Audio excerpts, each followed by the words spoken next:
I hope I can get it.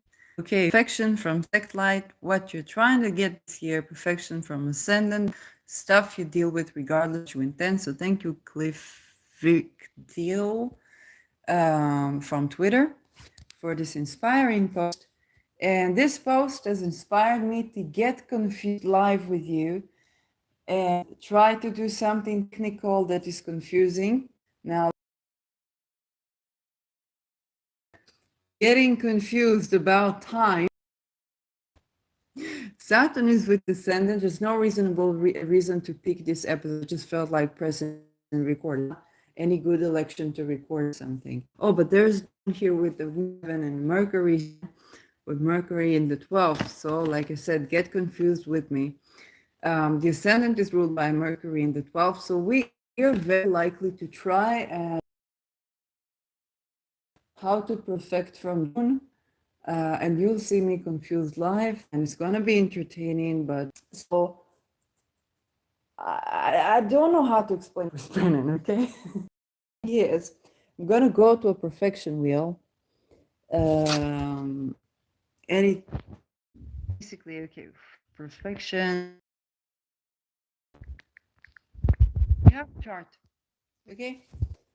You have the ascendant, the in Leo. Fine. Then let's take a little perfection here. This is from AstroSeek, I think. Yeah.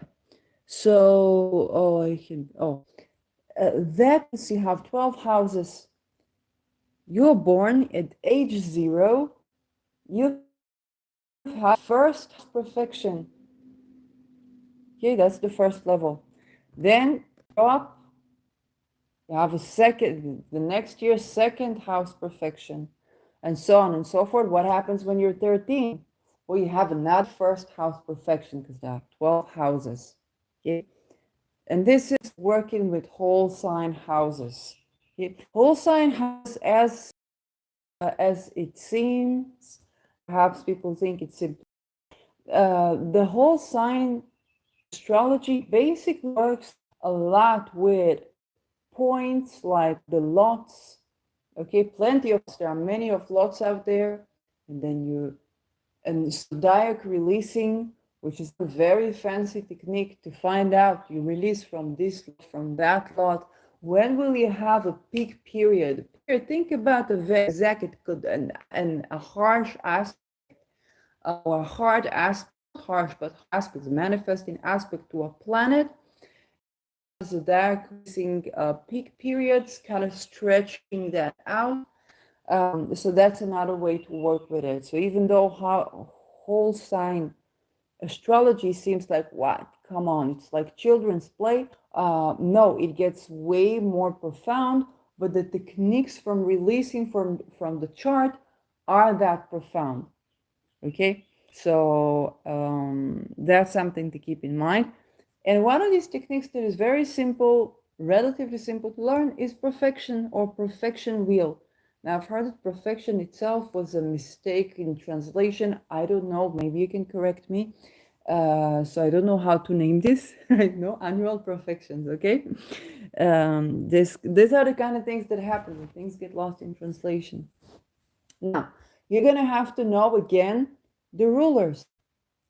So let's say I am 39. Okay. Now you're going to check this perfection wheel. It's very simple. Check this perfection wheel and just for your number. And for me, number 4. Okay. This means that if my ascendant Pisces, then I'm in a 4th house perfection. My 4th house is Gemini. Who's the ruler of Gemini? Mercury, which is also ruling Virgo. So immediately this year, Virgo and Gemini houses, which is the 4th and 7th for me, are gonna get a big illumination. Where is my Mercury? In Aries, in the 2nd house. But that means Shirley gets her fiscal education at age 39. Okay, you need to that. I need to learn new tricks to understand more about, the world I'm living in. Partnership or even the understanding that, marry, not to marry, it has implications in your fiscal state. For example, only after I left, not this years, 2 years ago, only after I left someone I knew and shared an apartment with for 5 years, I knew them for 10 years. Only after that, I thought that as far as the government is concerned, even though we were not romantic partners, we are what is called, we could be considered known in public. Okay, and that has a lot of implications, a lot of fiscal implications for both of us who would need government assistance. So anyway, we had to separate. Okay, those are the perfection. Then perfect standard. Now, how to do this? You need to know ownership. You need to know houses. Okay, what house? If my ascendant is first house, the next sign in whole sign is the second. It is really simple. You need to know the signs themselves. A little bit of countering Alzheimer, okay? And you know the rulership. So I'm going to go. It's really easy. I went through it from Leo is the sun. Okay, you know that donut glyph? The sun. Cancer is the moon. Gemini and Virgo. So you have Gemini, the twins, over here. And Virgo that looks like Scorpio, but without thing. And do not be mistaken, Virgo's happening. It's just not Scorpios. But Gemini and Virgo by Mercury. With the glyph, it looks Venus glyph, but with horns. Okay, Venus with horns. The Venus glyph, no, it's the round circle with cross underneath it. Taurus and Libra. Taurus, Libra. Venus is the ruler. Okay. Basic. There is also the triplicity ruler, the exaltation ruler. I'm gonna get to another video. It took me some time to understand like which is which, and I didn't know that you use exaltation rulers as rulership, so this is good to know. Aries and Scorpio, Mars. Okay, double for Mars. You probably just round with the arrow pointing upward into the right. And Pisces and Sagittarius, the ruler is Jupiter. It looks like the number 4, but with a fancy hook. And Aquarius, Capricorn, and it looks like genuinely somebody who is going to kill you. It does rule death. So that's the glyph for Saturn. Okay. You go to your own chart, you go to astrosig.com. You need to know your ascendant. Why is that a trick? Because every 2.5 hours, this sweet signs. And so if your mama was too busy giving birth to you, or your father was too busy giving birth to you, and they remember the time, and that was too big giving birth, like assisting in that. So she doesn't remember the time, and there was no astrologer in the room. So there are cases where people know exactly their. For the birth certificate, is it top accurate? Probably not. I've had cases where people, we had a neighbor, the child was born, and the mother of the child who gave birth says, look at the clock. I won't say the hour because that's their birth time, but it's like, look at the clock, and it was like this particular reoccurring set of numbers, so it was very easy to remember. Oh, look at this. And sometimes you have these cases, but most cases, you're not gonna I was born in 3:30 according to whatever document found at home. If your birth certificate, they give you I don't know too. And even with this 3:30, if you compute it with daylight saving time, it's gonna come out to 17 Aries. It's gonna come out as 26 Pisces, depending on how you compute it. Both are very rational. I got that's confusing. People do rectifications according to many things, and you need to get your chart rectified. That's the problem with using those techniques, because zodiac releasing, perfection Okay, if you were born within 2.5 hours, we can find out.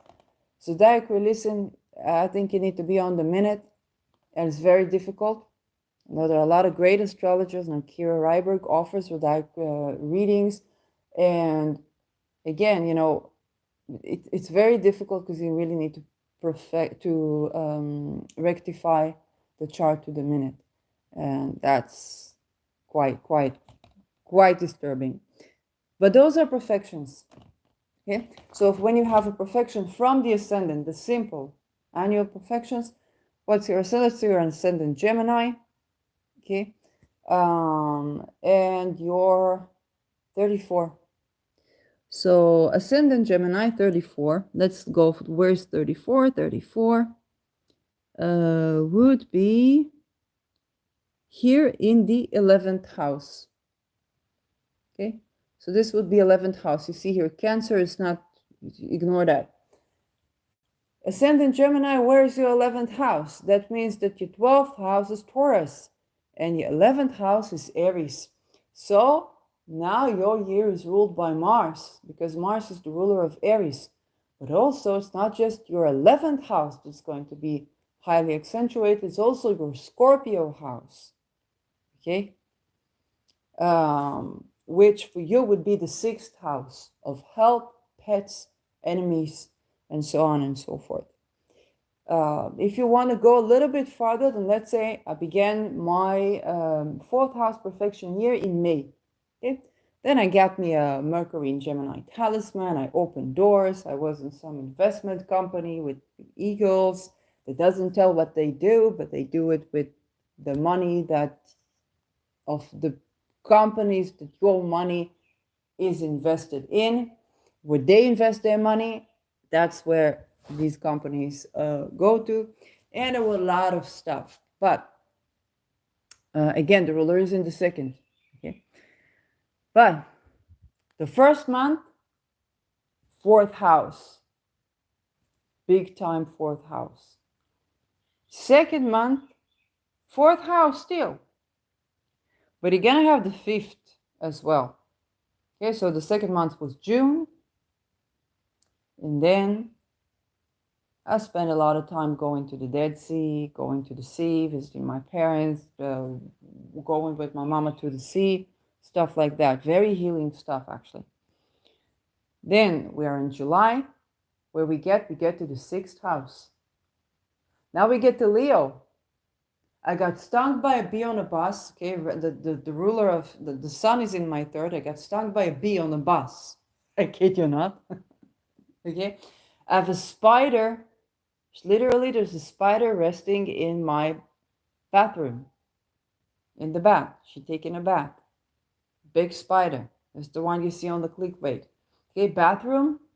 Why? A bathroom is ruled by the 3rd house, and the ruler of the 6th is in the 3rd. Okay? So now I'm raising a spider. I don't know if they're lethal or not, but they're not so lethal. I saw that even the most lethal ones, they will cause tremendous suffering, but they're not likely to kill you.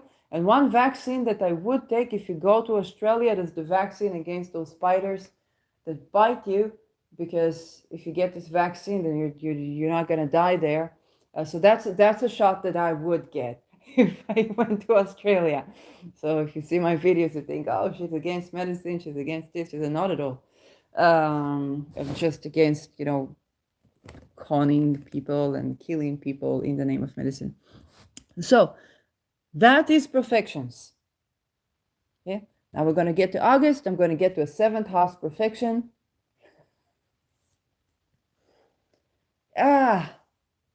But now only the 6th. So I got to care for my health. I got to care for my spider in the bathtub, for my pets. And yeah. Now, what is perfecting? Oh, and what was the comment on Twitter? The comment on Twitter said, perfecting from the ascendant, things you're going to have to deal with regardless. Okay, it is spider. I'm going to have to deal with it. I don't want to kill it. We're going to have to find a solution, a peaceful solution of maybe I'll buy more vinegar and spread some vinegar. Maybe they will feel like they want to go outside, but it's very hot outside, so I can totally understand why they want to stay in. And then I said perfections from the luminary of sect, or from sect light. Okay, what is sect light? There are sects in astrology. I'm not going to go deep into that. Oh, I need to go deep into that. Not deep. Oh well. Basically, if you look at the chart, I'm not so confused. I'm less confused than I thought I will be. This chart, okay? Sun above the horizon. Where's the sun? Above the horizon. What is the horizon? You see the ascendant, descendant. That's the horizon. Above the horizon, above the ascendant, basically houses 7 after the descendant to 12, or even first before the ascendant. The ascendant, they can operate weirdly. So, but if it's very clear, if your chart is very clear about daylight or night, so sun above the horizon is a solar chart. Okay, it also means that the planet you're worried about is Mars. It's going to give you the most trouble. Doesn't mean that Saturn won't give you some hard time, but Mars is the one that can really knock you off. The other sect light is the moon. So, but we don't dictate it by the moon, we dictate by the sun. If the sun is above the horizon, solar chart. If the sun is below the horizon, okay, houses first to 7th, or between the ascendant to the descendant. Again, if they're close, it's a problem. But if it's very clear, then we have a night chart. This is your luminary of sect is the moon, okay, like my chart.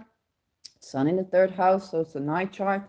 And the planet we're most worried about is Saturn. Because Mars can get you wounded, Saturn can get you killed, and it's going to give you trouble. Yeah, until you learn how to work with it. And even then, it could be that you might die from Saturn reasons or whatnot. But that is way more complicated. So, I have a moon. In my chart, my moon is in Cancer, 5th house. But if I get it right to perfect from my moon, I'll give you an example. Perfect from my moon, I'll make the moon the 1st house. Okay? So I make the 1st house. I'm going to open my chart for me. Okay, it's not that I have a desire to flash my chart to you, that I'm going to have to count this, and I'm going to need to get grounded. I'm going to open my chart and say, I am basically in the 4th house perfection, because I'm 39. 4th house, that don't, but now 4th from the ascendant, 4th from the moon. So the moon is sitting in the 5th house whole sign speed. It means I have to count. Moon is 1, Leo is 2, Virgo is 3, Libra is 4. And that would mean that I'm in the 4th from the moon. And it's ruled by Venus. Okay? And that means, what am I trying to accomplish? Now, this is something that I need to see both as 4th from the moon. So I'm trying to grow a home. I'm trying to die peacefully and live peacefully. Okay, it's also to retire with ease, thinking about my retirement. And you can see how that easily connects here as well, because it's the 8th house for the chart. Thinking about the real estate. Okay, I'm trying to learn about real estate, learn about purchase, get land. So tending to my ancestors, maybe even female ancestors, with Venus. 4th house, elementary stuff teaching, like what I'm teaching, pretty much elementary stuff teaching. I didn't think about it. Okay, elementary teaching, kind of like elementary foundation. This is foundation to create foundations for my life. So this is from the moon. This is what I'm trying to do. And we can also think about this is the eighth house. So I gotta pay attention to my eighth house as well. What is my eighth house? It's gonna have eclipses with Ketu in it. So the eighth house, yes, it's my retirement, it's healing ancestral wounds as well as regaining ancestral wealth. Okay, that's also true. It's not just in there. There are also hidden talents. There are also wealth, and I am indeed learning about this. I'm learning a lot about this. Okay, now if I go to the second level, and that the second level, now we are at this May, the third month. So the second is going to be Sagittarius. Okay, first month Libra, then Scorpio is also accentuated, then Sagittarius, big career. Okay, big career stuff. So even though I have Ketu in my 10th house, that means I'm a very retired person regarding to the 10th. I tend to lean on it a lot. Yeah. But it also means I have Uranus, it's the planet of astrology. Okay, so I do astrology, it's my public work. Have the midheaven there, the 26th degree on the galactic center. So I'm very aware. If this is true, right? If this is the correct one, then me and Stalin share ascendant and midheaven. So I'm very aware of the many choices that can be made and how I choose the light and how I choose to not ignore all the darkness, but to illuminate, to say, okay, how do we choose the light here? How do we create something good here? You know, it's Jupiter ruled Sagittarius, want to get optimistic, even with this fallen Jupiter in the 11th. And that takes the form of activism of some sort. I think it took me a full Saturn return to understand that I'm activist. I would dismiss it if it was told to me. I was just a person. But eventually, when Saturn returned, I had to, I had to deal with that. It's just something about me that there's always that agenda to do something better for humanity, and whichever form it takes at a given time, then I'm an advocate for that. It happens. What can I say? Such people, not everybody's perfect. So that is perfection, and I did not get confused, which is very confusing and unpredictable. Perhaps Saturn helped me to stay with the times. I don't know. So this is perfection from your sect light. Okay? This is perfecting from your sect light. I was expecting to get confused, but it kind of means I'm trying to get my land and I'm trying to grow my career, life mission, as well as dealing with, again, fourth house, which is land, and learning about finances. It's like, how do I find something optimistic within all this mess, while not ignoring the mess? And right now it's more about this spider in my back, basically. So, and I've learned about spider as a spirit animal, and so I said this is very interesting. So you have a little bit of a free spider teaching. I hope you found this useful, and you can put it to good use. And if from the ascendant, you're gonna have to deal with that. From the sect light, it's what you're trying to achieve. So it's good to know, hey, I'm gonna anyway be drawn to do my 10th house here this month, but it's in the shade of I'm gonna need to get land, I guess, and have some, crops or something that I can grow. learn about how can that be safe. I was even about, countries, stuff like that. So yeah, I know I'm not gonna have to deal with that, but I also know that there's those things that I'm trying to do. So how do I get my aspirations met and my needs met, or how am I responsive while maintaining my aspirations and doing something new in the world?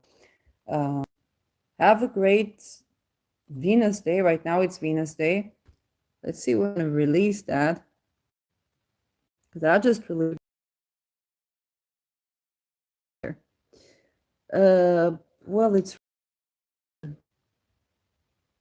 Saturn's time in half an hour. Should I release it in half an hour? You want to vote in the comments?